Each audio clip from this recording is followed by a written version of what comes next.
மூன்றாவது குடிநீர் திட்டம் அற்புதமா கொடுத்தோம். அது மட்டும் இல்லாம 409 கோடி ரூபாய் மதிப்பீட்டில் கோயம்புத்தூர் மாநகராட்சியுடன் புதிதாக இணைக்கப்பட்ட துடியலூர், வெள்ளக்கிணறு, விளாங்குறிச்சி, சின்னவேடம்பட்டி, சாவணம்பட்டி, காலப்பட்டி, குறிச்சி மற்றும் குனியமுத்தூர் ஆகிய 8 பகுதிகளுக்கு குடிநீர் பகிர்வான அபிவிருத்தி திட்ட பணிகள் அதிமுக ஆட்சி நடக்கும்.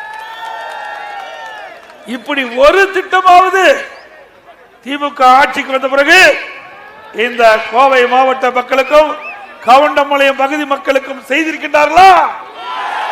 இல்ல.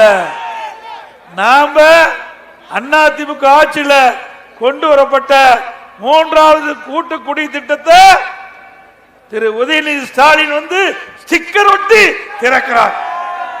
வெக்கமானம் கிடையாது. அடுத்தவன் பெற்ற பிள்ளைக்கு இவர் பேர் வைக்கிறார்.